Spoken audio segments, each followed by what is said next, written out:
Estimados y estimadas, les saluda nuevamente el doctor Alejandro José Gutiérrez Dávila. En esta ocasión para hablarles de un tema sumamente importante, las garantías constitucionales en el proceso penal.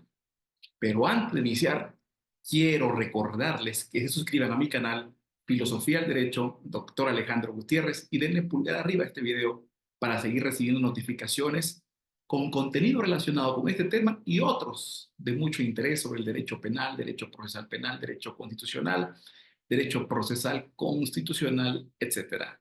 Sin más, iniciamos con este súper interesante tema, las garantías constitucionales en el proceso penal. El proceso penal tiene una serie de etapas. El proceso penal es aquel que tiene como objetivo averiguar la verdad de un hecho señalado como punible y averiguar a quién puede ser atribuido ese hecho y cómo restituir y reparar los derechos vulnerados por el sindicado en la persona de la víctima. Son tres objetivos fundamentales los que tiene el proceso penal. Los tres objetivos fundamentales del proceso penal son averiguar la verdad de la existencia o no de un hecho señalado como punible. Uno. Dos, averiguar si puede atribuírsele ese hecho punible a una persona y, en todo caso, establecer la existencia del delito y su correspondiente imposición de la pena. Y tercero, la restauración y la reparación integral de la víctima que ha sido vulnerada en sus bienes jurídicos tutelados por la persona que se le considera autora de ese hecho punible. Esos son los tres objetivos fundamentales del proceso penal. Y en este proceso penal, entonces, para que se pueda llevar a cabo, primero tienen que existir filtros, tienen que existir etapas previas para que el proceso penal se consolide. Primero tiene que existir una fase preparatoria.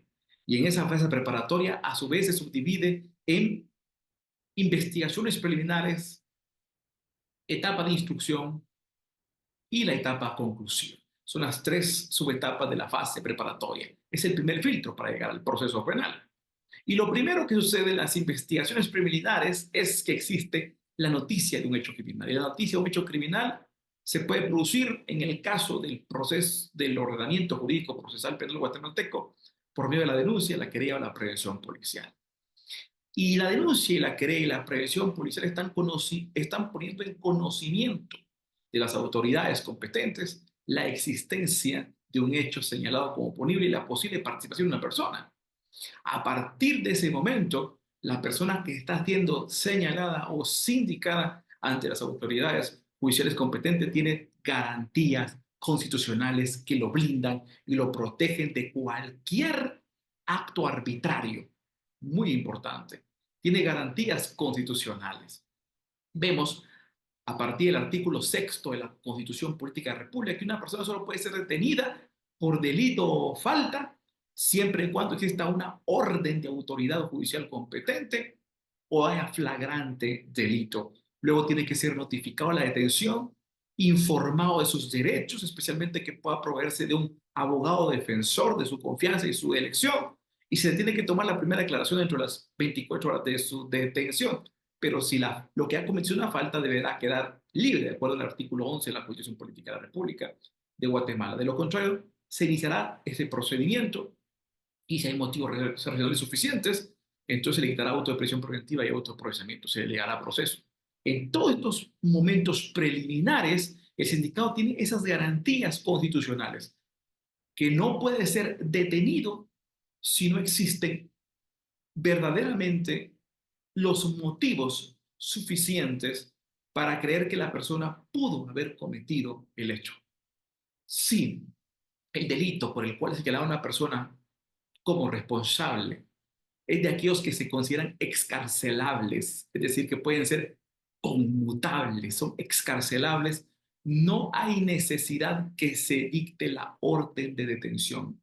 Es suficiente con una citación ante los órganos competentes. Si se dicta una orden de aprehensión en contra de una persona por un delito, los llamados excarcelables, esa resolución no está debidamente fundamentada, porque de acuerdo a principios constitucionales como pro homine, favor libertatis, excepcionalidad de las medidas de coerción, donde debe favorecerse la libertad por sobre la privación de esta. En este caso, entonces, la persona no puede permanecer detenida, no puede dictarse la orden de aprehensión. Y entonces esa resolución está violando principios convencionales y principios constitucionales y se consideraría una orden ilegal por ser inconvencional e inconstitucional. Y entonces, aquí viene un asunto muy importante, aparece la posibilidad del planteamiento de una garantía constitucional, la exhibición personal o habeas corpus, para evitar la detención ilegal. Muy importante, una exhibición personal de carácter preventiva. Aquí vemos cómo tiene garantías constitucionales en las investigaciones preliminares.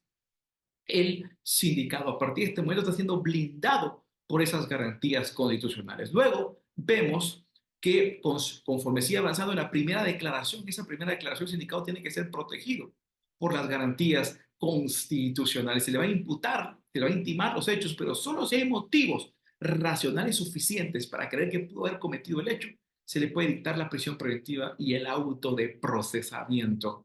Si se dicta un auto de procesamiento y un auto de prisión preventiva, muy importante, sin que existan motivos racionales suficientes, en este caso, la persona se le están vulnerando sus garantías constitucionales. Hay una vulneración de sus garantías constitucionales. Esto es muy importante, la protección que le blinda el artículo 13 de la Constitución Política de la República. Luego, la etapa de la instrucción, la investigación, tiene que ser una investigación en la cual se establezca esa separación de funciones entre el juzgador y el acusador y se permita la participación de la defensa, se permita la participación de las partes procesales en una paridad de circunstancias para que toda aquella recolección de elementos de convicción tenga la suficiente participación del defensor y se garantice el derecho de defensa, defensa técnica y defensa material. Si no sucede esto, se estarían violando principios y valores constitucionales del sindicato y tiene que ser blindado, tiene que ser protegido durante toda esa etapa de instrucción. Y el artículo, obviamente, 404 del Código Procesal Penal establece que existe un recurso de apelación que pueden utilizar cualquiera de las partes procesales para poder examinar aquellas resoluciones que estén violentando principios constitucionales, principios legales, principios procesales. Y una vez agotada esta apelación, si no se logra tutelar los derechos, si no se logra blindar la protección de valores de las partes procesales, se puede acudir a la garantía constitucional del amparo durante la etapa de instrucción, salvo en aquellos casos en los que después de la apelación proceda casación. Muy importante, como en el caso del sobreseimiento. Y vemos que luego viene la etapa del juicio oral y público. Y en la etapa del juicio oral y público ya viene el verdadero proceso penal.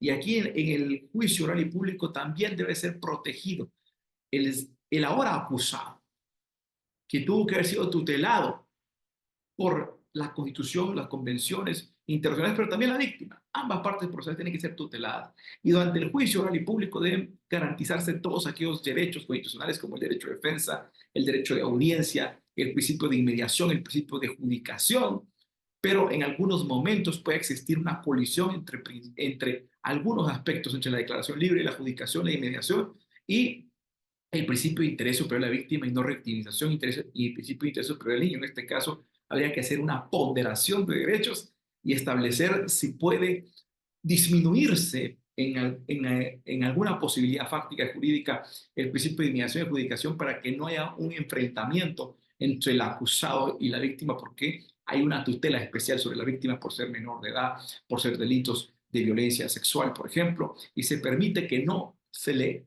confronte a la víctima con el acusado para resguardar otros principios que en este momento deben optimizarse frente a la disminución de las posibilidades fácticas de otro. Aquí vemos cómo se van dando la protección de los principios y los valores a través de una verdadera intervención de las garantías constitucionales. Una vez se llegue a la finalización, tenemos la sentencia. La sentencia tiene que ser debidamente fundamentada en derecho, tanto en el fondo como en la forma, tienen que haberse violado aspectos formales, la sentencia tiene que tener, cumplir con las reglas de la sana crítica en la evaluación de la prueba, tiene que existir una verdad, una tipificación correcta, un examen correcto de las leyes, de lo contrario se interpondrá un recurso de apelación especial para examinar esas actuaciones y sobre la apelación especial, si es necesario, la casación.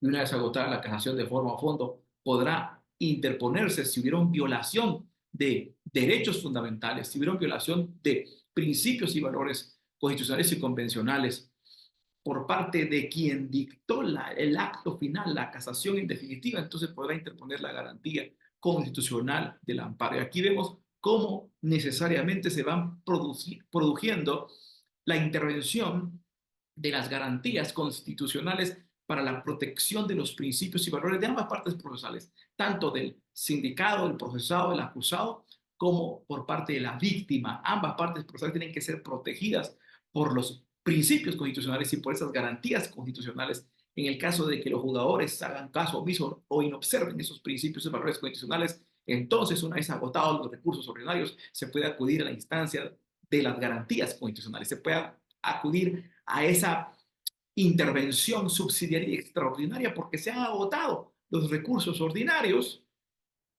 y entonces se interpone el amparo como garantía condicional extraordinaria y subsidiaria, no como una tercera ni cuarta instancia, porque no viene a revisar la litis, no viene a revisar el sentido de las resoluciones, únicamente viene a juzgar al juzgador si éste violó o no, o conculcó o no principios y valores constitucionales al momento de dictar la resolución definitiva.